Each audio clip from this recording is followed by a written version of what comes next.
Smash the door down. This is our son's apartment. Mom arrived early with Dad and my brother, set to force entry into my home.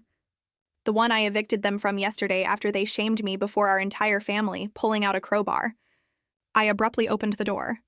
What they glimpsed in my grip made them shriek in horror. You know that feeling when you finally take a breath thinking you're free, only for your worst nightmare to come screaming back? Imagine waking up to the sound of your own mother outside your apartment door, yelling at your father and brother to break down the door. This is our son's apartment. Can you believe the absolute audacity? What they saw in my hands when I flung that door open made them scream in horror. If you've ever had to fight tooth and nail for your own life against the people who are supposed to love you most, this story is for you. For years, I was Jelena, a 32-year-old woman living a life that wasn't truly mine. I was trapped, suffocated by my family's control, yet desperate for freedom. My whole existence felt like a perfectly manicured lawn, just like the one outside our suburban Chicago home. Beautiful on the surface, but underneath, the soil was choked with their expectations. My father, George Williams, was a self-made man, a titan in the insurance world. And he believed that same ruthless determination that built his business should dictate every single aspect of our lives. Questioning him? That was a direct challenge to his authority, an act of rebellion. My mother, Evelyn, was a master of passive aggression. She never directly contradicted Dad, but she wielded guilt and emotional manipulation like surgical tools. I just want what's best for you, she'd sigh, after chipping away at my confidence. Her favorite line? One day you'll thank us for this. Well, Mom, I'm still waiting. Then there was Nathan, my older brother, the golden child.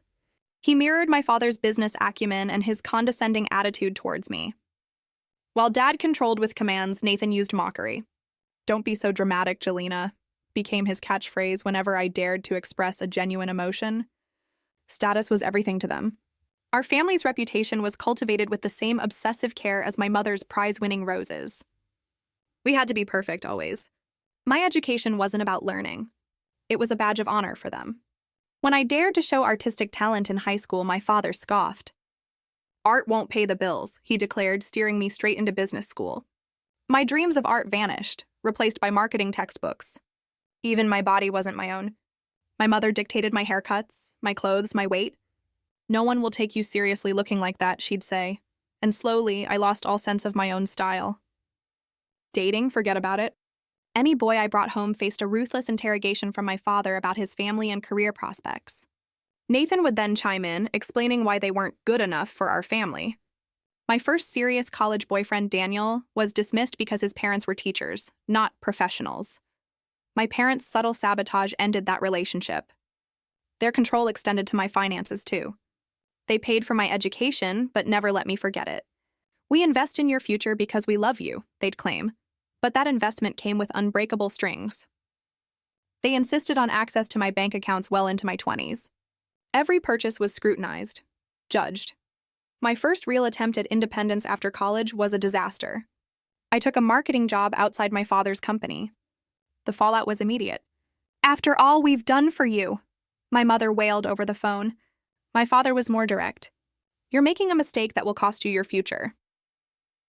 Family dinners became tribunals. Nathan piled on. Their united front was relentless. 6 months later, I surrendered. I resigned and joined my father's company. This pattern repeated for years. Every attempt to spread my wings was met with resistance. A solo vacation? Suddenly, my mother had a health crisis requiring my presence. Moving out? My father would pull out spreadsheets proving it was financially irresponsible. By 30, I was sleeping in my childhood bedroom, working for my father, feeling like a teenager trapped in an adult's body. I had savings but was too afraid to use them. Dreams but too afraid to pursue them. From the outside, my life looked perfect. But inside, I was utterly empty. My college friends were building lives, families, careers they chose. I had financial security but zero freedom. The turning point came during a therapy session I was secretly attending. Dr. Tuda Morris asked a simple question that hit me like a ton of bricks. Whose life are you living, Jelena? I had no answer, because I realized, with a gut-wrenching clarity, that I was living their vision for my life, not my own. That question haunted me, for weeks, until finally I made the decision. I was moving out. At 31 years old, I was finally getting my own place, no matter the consequences. I found an apartment, signed the lease, without telling a soul in my family. It felt like falling in love. It wasn't some fancy penthouse, a one-bedroom walk-up, creaky floors, outdated appliances. But the huge windows flooded the living room with natural light, perfect for my long-abandoned painting. The built-in bookshelves could finally display the books my parents deemed wastes of time. The tiny balcony overlooking a quiet courtyard offered peace. Most importantly, it was mine. I broke the news at our mandatory Sunday family dinner. The reaction was exactly as expected. My father put down his fork slowly. An apartment at those prices? That's financially irresponsible, Jelena. My mother's eyes instantly filled with tears. But why would you want to leave home? Don't we take good care of you? Nathan scoffed. Is this another one of your independence phases? Remember when you wanted to study abroad? I'd prepared for it, but still, my resolve wavered. Then I remembered Dr. Morris's words about boundaries. I took a deep breath. I've signed the lease. I move in next week. I'd love your support, but I'm doing this regardless. The initial shock gave way to what I called their helping phase. If they couldn't prevent my independence, they would simply control it. My father offered to pay rent. I politely declined. My mother insisted on furniture shopping, steering me towards pieces that matched their home, not my taste. Nathan volunteered to handle the move, trying to schedule it around his convenience. I moved in despite their interference. That first night alone, I was both terrified and exhilarated. I ordered takeout my mother would never approve of, sat on the floor because my furniture hadn't arrived, and cried tears of pure relief. I slept better than I had in years. That peaceful feeling lasted exactly 3 days. My parents showed up unannounced, bearing housewarming gifts and a truckload of opinions. My mother ran her finger over surfaces, checking for dust, rearranging my few decorations. My father measured windows, declaring he'd order proper blinds. You need to give us a key, Galena, he announced as they left. For emergencies. Reluctantly, I agreed. Maybe it would ease their anxiety. What I didn't expect was their definition of emergency. My mother started dropping by while I was at work, leaving home-cooked meals, cleaning. I'd come home to folded laundry, a remade bed, and my things moved to where she thought they belonged. My father used his key to let in maintenance people he hired without consulting me, resulting in new light fixtures I hadn't chosen and didn't want. The most invasive incident? I came home early with a migraine to find my parents, Nathan, and an interior designer in my living room. Measurement tools and fabric swatches were spread everywhere. Surprise! My mother chirped, utterly oblivious. We're giving your apartment a proper makeover. This designer did the Henderson's Lake House. The designer looked deeply uncomfortable. I struggled to maintain my composure. I didn't ask for a makeover, I said, my voice tight. This is my home, and I like it as it is. My father waved me away.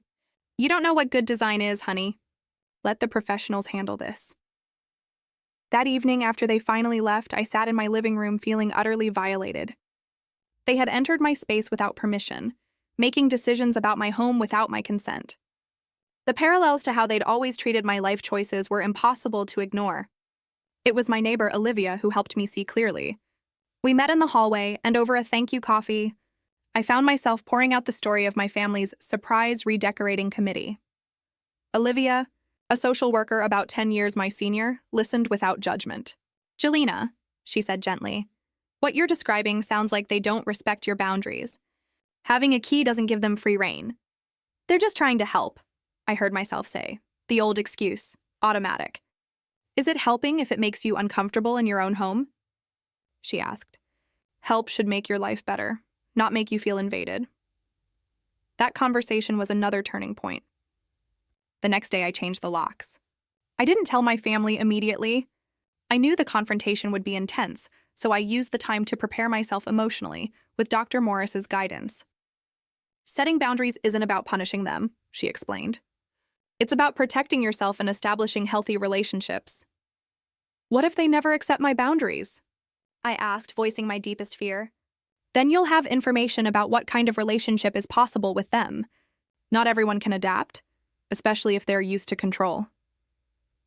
The inevitable confrontation came when my mother tried to let herself in while I was home. Her confused jiggling of the doorknob was followed by insistent knocking. When I opened the door, her confusion morphed into hurt. My key doesn't work, Jelena. Is something wrong with your lock? I took a deep breath. I changed the locks, Mom. I should have told you, but I needed to make a point. You and Dad have been coming in without my permission, and that needs to stop. The hurt in her eyes was quickly replaced by indignation. Without permission? We're your parents. We don't need permission to look after our daughter.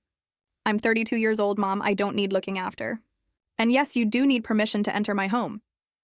That conversation initiated a cold war that lasted weeks.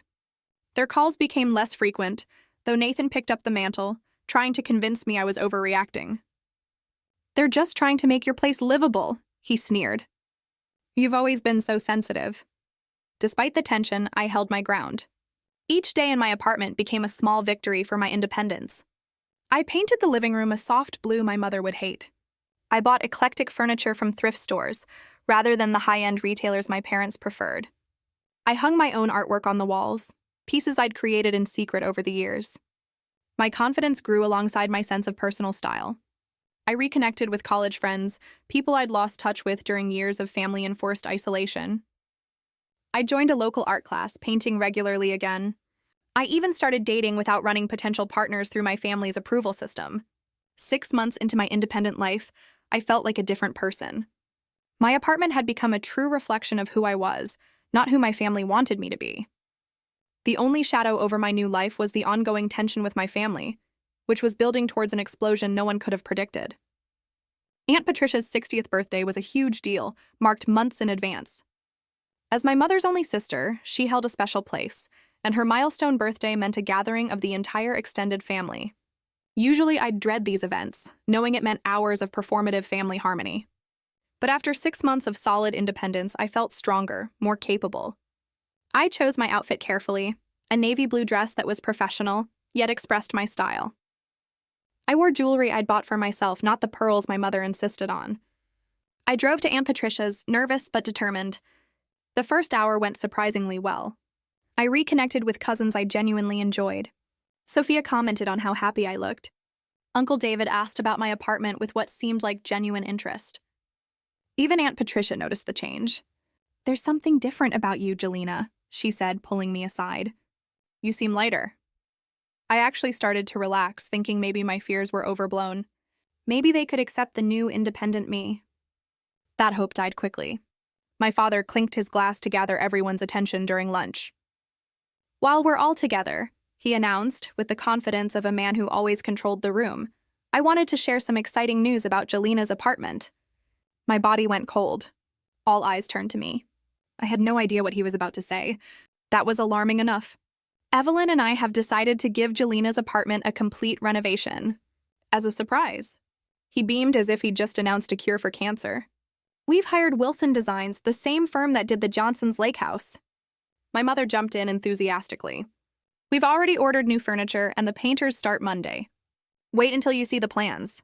She pulled out her phone, showing photos to nearby relatives. Growing horror washed over me. She was showing pictures of my apartment, photos taken without my knowledge during their uninvited visits. My private space, displayed for the entire family to evaluate and critique. "The current furniture is so eclectic," my mother continued diplomatically, her code for cheap and tasteless. "Jelena's always had unique taste," Nathan added. "Remember her purple hair phase in high school?" The family laughed. I felt like I was 16 again, my choices mocked as immature phases rather than expressions of my identity. "I haven't agreed to any renovation," I said, my voice shaking slightly. "This is the first I'm hearing about it." My father waved away my comment, swatting it like a fly. "It's a surprise, honey. That's why we didn't tell you." "A surprise," I replied, my carefully constructed composure cracking, "implies something the person wants. I don't want strangers in my apartment making changes I haven't approved." The table went quiet. The tension was palpable. My mother's smile remained fixed, but her eyes hardened. "Jelena, this isn't the time or place to discuss this. You brought it up in front of everyone," I pointed out. "When would be a better time to discuss changes to my home than when you announced them publicly?" My father's expression shifted to the stern, silencing look I knew so well. "We're trying to help you create a proper living space. The apartment looks like a college dorm room." "It looks like me," I said, my voice growing stronger. "It reflects who I am, not who you want me to be." Aunt Patricia tried to defuse the bomb. "The cake is ready. Shall we move to the living room? But something had broken open inside me. Years of suppressed feelings finally found their voice. I changed the locks for a reason. I don't want you coming into my space without permission. I certainly don't want you renovating it without my consent. The shocked silence around the table told me how rarely anyone contradicted my father in public. My cousins studied their plates with sudden fascination. Uncle David cleared his throat uncomfortably. My mother's voice was tight with controlled anger. Jelena, you're making a scene at your aunt's birthday. I'm not the one who brought up renovating someone else's home without their permission. Nathan jumped in, his tone condescending. Typical Jelena drama. They're trying to help you and you're acting like they committed a crime? Entering someone's home without permission is a crime. I said, it's called breaking and entering. My father stood up, his face flushed with fury. That's enough. We have never broken into your apartment. We had a key. A key I never should have given you, because you abused the privilege. I was standing now too, 2 years of therapy finally giving me the strength to stand my ground. My apartment is my space, not an extension of your house. Not a project for you to fix. Aunt Patricia intervened, her voice gentle but firm. George, Evelyn, perhaps this is a discussion for another time. My father nodded stiffly, his jaw clenched. Of course, Patricia. I apologize for the disruption. The conversation shifted to safer topics, but the damage was done. I felt the weight of disapproving glances from relatives who thought I'd disrespected my parents. Others gave me subtle nods of support or looks of sympathy. The family had witnessed something rarely seen, authentic conflict. I stayed for the cake to avoid further disruption to Aunt Patricia's day, but the joy was gone. As I prepared to leave, my mother cornered me. We'll discuss this at your apartment later, she said, her tone a command. No, I replied simply. If you want to talk, call first and ask if you can visit. I won't open the door otherwise. Her eyes widened at my direct refusal. This behavior needs to stop, Jelena. Your father and I have had enough. So have I said, surprising myself with my calm. That's why I'm setting boundaries. I left, knowing the confrontation wasn't over, merely postponed. The drive home gave me time to steel myself, but nothing could have fully prepared me for their reaction to my newfound independence. I barely had time to change into comfortable clothes when the buzzer to my apartment rang. Through the peephole, I saw my parents and Nathan, their faces set with anger and grim determination. Taking a deep breath, I opened the door, but stood firmly in the doorway. I wasn't inviting them in. May I help you? I asked, my voice surprisingly steady. Don't be ridiculous, Jelena. Let us in, we need to talk, my father demanded, already trying to step forward. I held my ground. I told Mom I wanted advance notice before visits. This isn't a good time. My mother's face crumpled into the hurt expression that had manipulated me for years. After what you did at Patricia's party, you're going to turn us away at the door? Do you have any idea how embarrassed we were? You embarrassed yourselves by announcing renovation plans for my apartment without my consent, I replied, still composed. Nathan stepped forward, trying to intimidate me with his height. The contractors are downstairs waiting. Dad paid a premium for them to start today. Are you really going to waste thousands of dollars because of your sudden need for independence? I looked past them and saw 2 men in paint-splattered clothes standing awkwardly by the building's entrance, confirming Nathan's words. The realization that they had actually brought contractors without my agreement solidified my resolve. Yes, I am, I stated. I never asked for renovations. I never agreed to renovations. Those men have no right to enter my home. My father's face reddened, a dangerous sign I knew from childhood. This isn't about rights, Jelena. This is about what's best for you. Your apartment looks like a thrift store exploded in it. What will people think? I don't care what people think, I retorted, surprising myself. I care what I think, and I love my apartment exactly as it is. This rebellion has gone on long enough. My father's voice rose, causing a neighbor's door to open slightly. If you're going to live independently, you need to do it properly. That means a professionally designed living space. No, Dad, I shot back. Living independently means making my own choices about my space, my time, and my life. It means not having to justify my decisions to you or anyone else. My mother's strategy shifted again, from hurt to tears. Another familiar tactic. We just want to help you, Jelena. That's all we've ever wanted. Why are you pushing us away? It's breaking my heart. In the past, those tears would have shattered my resolve. Today, they only strengthened it. Mom, I appreciate that you want to help, but real help would be respecting my wishes. You don't know what you want, Nathan interjected. You never have. Remember when you wanted to be a painter? How would that have paid your bills? I still paint, Nathan, I said, a flicker of defiance in my eyes. My apartment is full of my artwork that you've apparently never noticed, and I pay my bills just fine with my marketing job. My father checked his watch impatiently. Enough of this nonsense. The contractors are on the clock. Let us in so they can start work. No, I said firmly. Please tell them to leave. I won't be responsible for their time since I never hired them. The door across the hall opened, and Olivia stepped out, ostensibly to check her mail. Everything okay, Galena? She asked, giving my family a pointed look. My father, ever conscious of appearances, lowered his voice. This is a family matter. It's fine, Olivia, I said, grateful for her presence. My family was just leaving. We're not leaving until this has resolved. My mother insisted. Jelena, be reasonable. I am being reasonable. I am an adult with my own living space that I pay for. I decide what happens in it. My father's patience finally snapped. If you want to be so independent, perhaps you should be fully independent. No more family support? No safety net? If that's your choice, I replied, the words painful but necessary. I accept it. You can't be serious, my mother gasped. George, she doesn't mean that. I do mean it.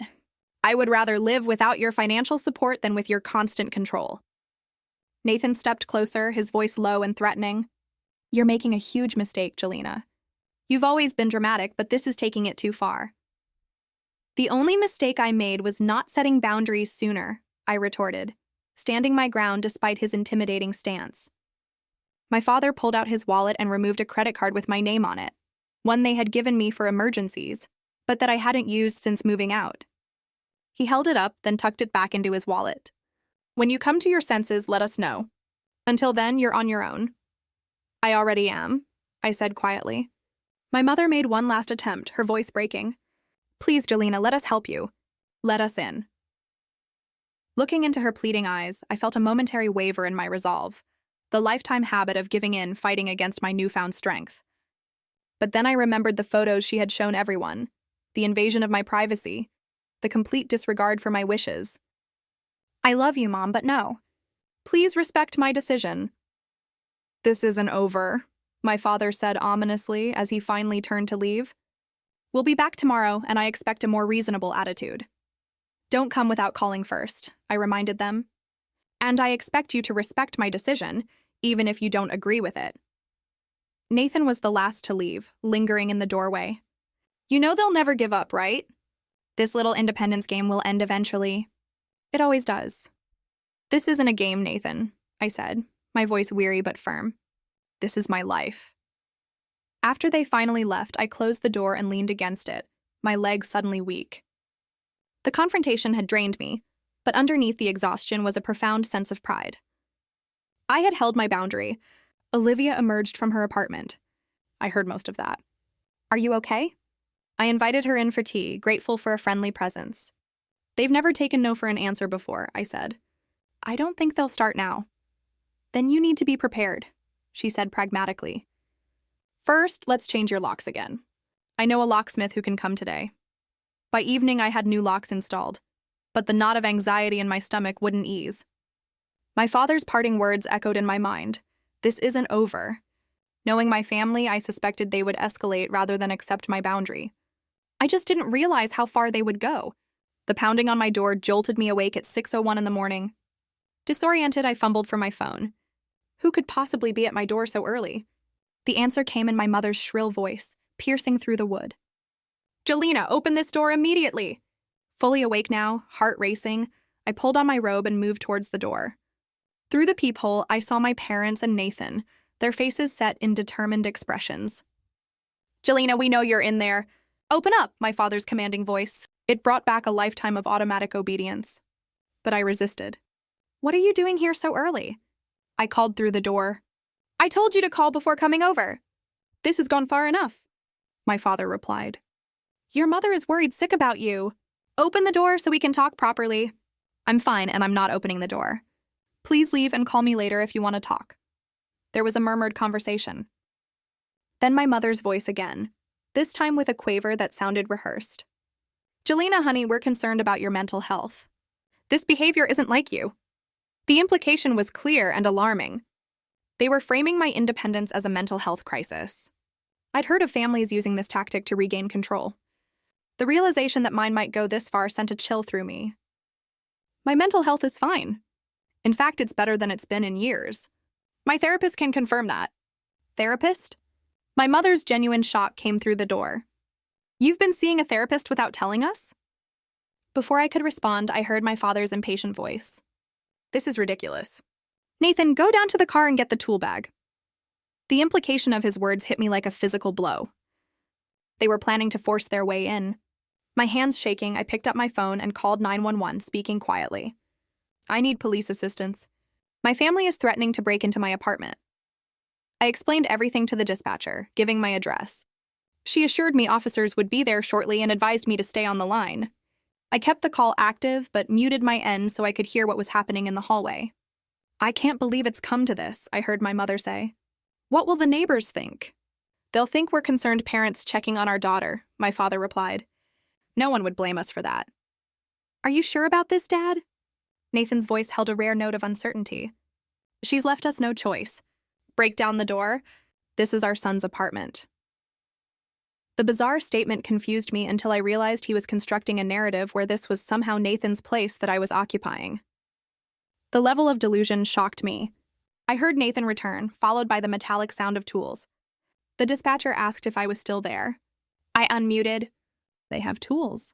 I think they're actually going to try to break in," I whispered, the reality of the situation fully hitting me.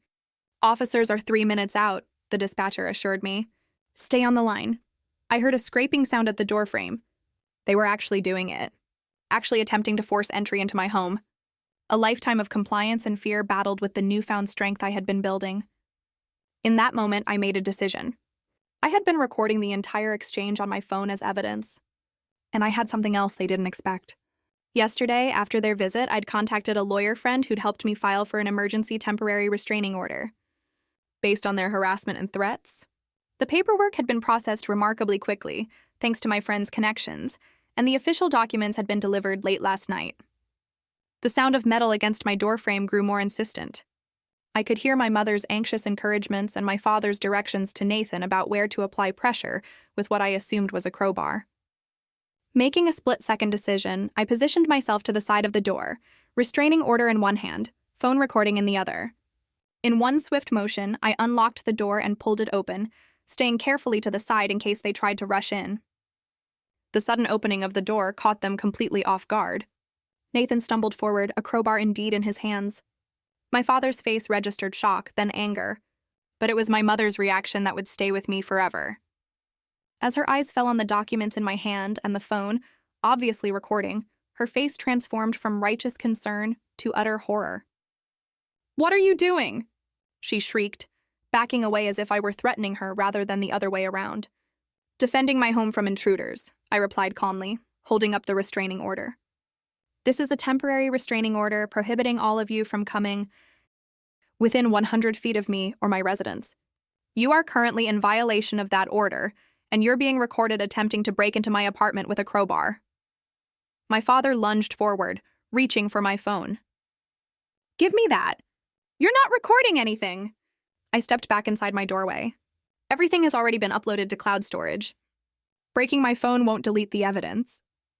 Nathan stood frozen, the crowbar still in his hand, his expression shifting between confusion and the dawning realization of the serious legal trouble they were in. "This is insane!" my father sputtered. "We're your parents. We have every right to check on you." "No, you don't. Not by breaking down my door. Not after I've explicitly told you to leave."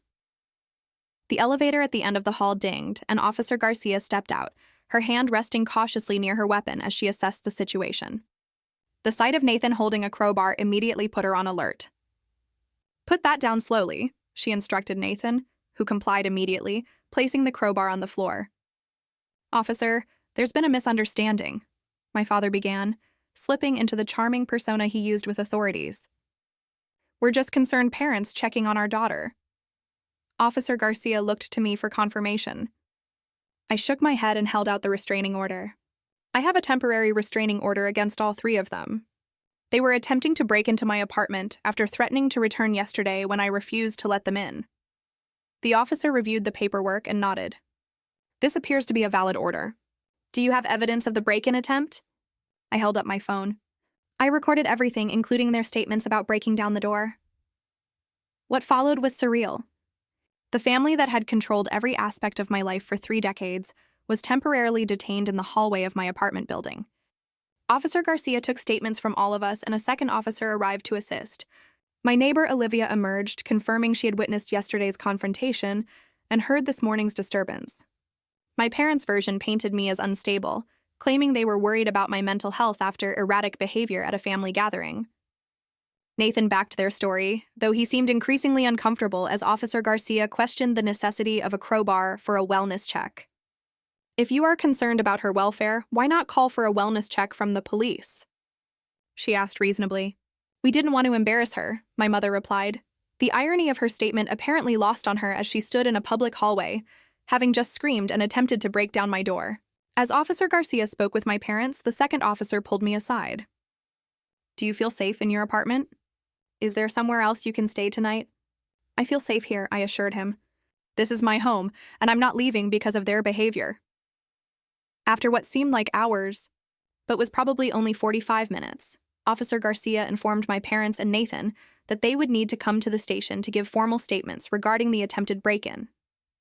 The restraining order would be enforced, meaning they could not come near my apartment or workplace. This is outrageous, my father protested. We've done nothing wrong. Sir, attempting to force entry into someone's residence with a crowbar is breaking and entering, restraining order or not, Officer Garcia explained patiently. You're fortunate your daughter is willing to let the restraining order violation be your only consequence today. As they were escorted to the elevator, my mother turned back, tears streaming down her face. How could you do this to us, Galena? Your own family? The question that had controlled me for years finally had no power. I'm not doing anything to you, I said, my voice clear. I'm protecting myself. After they left, I sat on my couch in stunned silence, the adrenaline slowly draining. The morning sun filtered through my curtains, illuminating the apartment that had become worth fighting for. Not because of its physical attributes, but because it represented something precious, my right to make my own choices. Officer Garcia returned for additional details. Family situations can be the most difficult, she said sympathetically. Do you have support people you can talk to? I thought of Olivia next door, of Dr. Morris, of friends I had reconnected with. Yes, I said, a small smile forming. I do. I'm not alone. As she left, she handed me her card. Call if they come back or contact you against the order. We take violations seriously. After she left, I walked through my apartment, touching the furniture I had chosen, looking at the artwork I had created, feeling the space that was undeniably mine. For the first time, I understood that the morning's events weren't just about an apartment. They were about claiming my life as my own. The days following the break-in attempt took on a surreal quality. I kept expecting to wake up and find it had all been a dream, that I had imagined standing up to my family so definitively. But the police report on my coffee table and the temporary restraining order posted on my refrigerator were tangible reminders that everything had changed. The first 24 hours passed in relative quiet.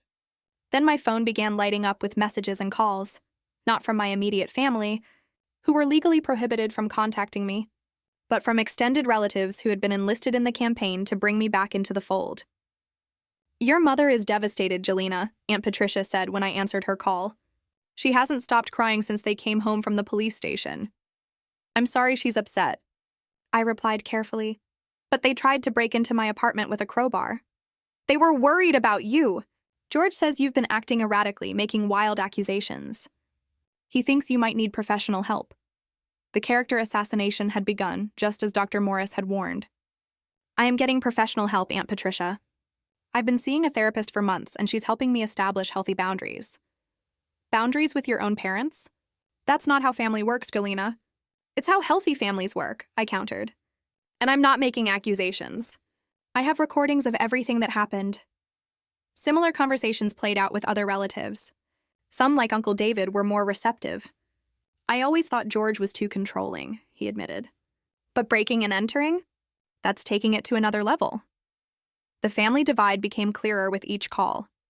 Those who had experienced my father's controlling nature themselves were more understanding.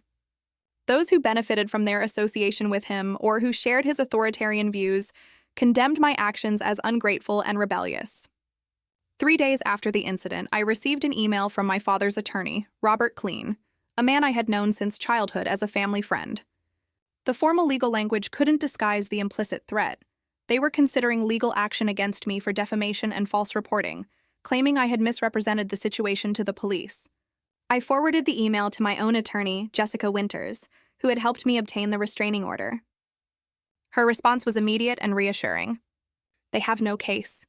You have recordings, witnesses, and police reports documenting their behavior. This is an intimidation tactic. She was right, of course, but knowing the legal threat was empty didn't make it less stressful. I had been raised to fear my father's disapproval, and that conditioning didn't disappear overnight. Each email notification made my heart race. Each unknown phone number triggered anxiety about what new pressure tactic they might be employing. A week after the incident, my brother Nathan contacted me through a mutual friend, requesting to meet at a neutral location. Against Jessica's advice, I agreed, choosing a busy coffee shop where I felt safe. Nathan looked tired when he arrived, his confident swagger temporarily subdued. He ordered coffee and sat across from me, studying my face as if looking for signs of the sister he recognized. "You've really done it this time," he began, but without his usual condescension. "Dad's had to call in favors all over town to contain this. Do you have any idea how this looks? Like parents who couldn't control their adult daughter, so they tried to break into her apartment?" I suggested mildly. He winced. It wasn't supposed to go that way. They were genuinely worried about you. Were you worried too, Nathan? Is that why you brought a crowbar to my door at 6 a.m? He had the grace to look ashamed. Dad insisted we needed to check on you. I didn't think it would go that far, but you know how he gets when he's made up his mind. I do know, I said. That's why I got the restraining order. He leaned forward, lowering his voice. What's the endgame here, Jelena? You can't seriously think you can maintain this separation forever. We're family. The endgame is a relationship based on mutual respect, rather than control. If that's not possible, then maybe separation is the only option. They'll never accept that, he warned. Mom's a wreck, and Dad's obsessed with damage control. This is consuming their lives. Their reaction isn't my responsibility, I said, repeating a phrase Dr. Morris had taught me. They made choices that led to this situation. Nathan shook his head in disbelief. When did you get so cold? Setting boundaries isn't cold, Nathan. It's healthy. Maybe someday you'll set some of your own. The look he gave me was part anger, part confusion, and something else I couldn't quite identify. Maybe curiosity. We finished our coffee in uncomfortable silence before he stood to leave. They want you to drop the restraining order, he said finally, as a gesture of good faith. Good faith would be respecting my boundaries without legal enforcement, I replied. Until I see evidence of that, the order stays in place. As the weeks passed, the legal maneuvering continued. My parents had considerable resources and connections, which they deployed in increasingly concerning ways. I discovered they had contacted my employer, expressing concerns about my mental health that could impact my work performance. Fortunately, my direct supervisor, Maria, was more impressed by my professionalism than my parents' insinuations. Your work speaks for itself, she assured me during a difficult conversation. Whatever's happening in your personal life isn't affecting your performance. The financial consequences of my stand became apparent when I discovered my parents had been paying several of my subscription, services, and insurance premiums without my knowledge. These suddenly stopped, requiring me to quickly establish new accounts and payment methods. My health insurance, part of a family plan, was canceled without notice, forcing me to navigate the complicated process of finding new coverage. The most painful consequence was the loss of relationships with family members who sided unquestioningly with my parents. Cousins I had grown up with stopped returning my calls. Holiday invitations were conspicuously absent. The family narrative being constructed painted me as unstable, ungrateful, and influenced by radical ideas from therapy. But for every relationship lost, I seemed to gain or strengthen another. Aunt Susan, my father's sister, who had always maintained a respectful distance from family drama, unexpectedly reached out with support. Your father was always controlling, even as a child, she told me over lunch at a restaurant far from family haunts. Our parents encouraged it in him but discouraged it in me. What you're doing takes courage. My friendship with Olivia deepened, offering emotional understanding. Through her, I met others who had navigated difficult family dynamics and established healthier relationships, or, when necessary, distance. The temporary restraining order became permanent after a court hearing where the recordings of the break-in attempt were played. My parents and Nathan were present, represented by expensive attorneys who argued unsuccessfully that their actions were motivated by concern rather than control. The judge was unimpressed. Concern for an adult child's welfare does not justify attempted forcible entry into their residence, she stated firmly. The court finds sufficient evidence to grant a permanent restraining order. Leaving the courthouse, I felt a complex mixture of relief and grief. The legal victory provided protection, but also formalized the rupture in my family. As I walked to my car, I noticed my mother standing alone near the courthouse steps, my father and their attorney deep in conversation several yards away. For a moment, our eyes met, and I saw something unfamiliar in hers. Not anger or manipulation, but confusion, as if she truly couldn't comprehend how we had reached this point. I looked away first, unable to bear the weight of that confusion. In that moment, I realized that my parents' controlling behavior wasn't just about power, but about a worldview that couldn't accommodate my independence without interpreting it as rejection. The financial challenges of true independence proved significant. Without the safety net my family had provided, I needed to establish an emergency fund and plan more carefully for expenses. I picked up freelance marketing projects to supplement my income and learned to be more intentional about spending. These challenges were stressful but also empowering. Each bill paid from my own earnings was a confirmation of my capability. 6 months after the break-in attempt, I attended a support group for adults dealing with controlling family relationships, encouraged by Dr. Morris. Sharing my story with others who truly understood was healing in a way individual therapy alone couldn't provide. The group members recognized the manipulation tactics, the guilt induction, the threats disguised as concern. No one questioned why I couldn't just get along with my family or suggested I was overreacting. The hardest part, I told the group during one session, is grieving the relationship I wished I had, while setting boundaries with the relationship I actually have. Karen, a woman in her 50s estranged from her parents for decades, nodded in understanding. That grief never completely goes away, but it does change over time. It becomes less raw, more manageable. As the 1-year anniversary of my move to independence approached, I realized how much had changed, not just in my circumstances, but in me. The constant anxiety that had been my companion since childhood had diminished. I made decisions without hearing my parents' critical voices in my head. I decorated my apartment, chose my clothes, and pursued interests without considering whether they would meet with approval. I was becoming the person I might have been all along if given the space to develop naturally. Not perfect, not always confident, but authentically myself. The journey continued to have painful moments, but I no longer questioned whether it was worth the cost. 18 months after the day my family tried to break down my door, my apartment truly became my sanctuary. The space that had sparked such conflict was now transformed, not by expensive designers my parents had tried to hire, but by my own evolving sense of what made me feel at home. My paintings hung on walls, painted colors I had chosen. Plants thrived on my windowsills. Books I loved filled the shelves without anyone telling me they were a waste of time. The legal battles had finally quieted. My parents had eventually accepted that their attempts to regain control through the courts were futile and expensive. The restraining order remained in place, though I had modified it to allow limited contact through approved channels, mainly email, which gave me the ability to set boundaries around when and how I engaged with them. My relationship with extended family had reached a new equilibrium.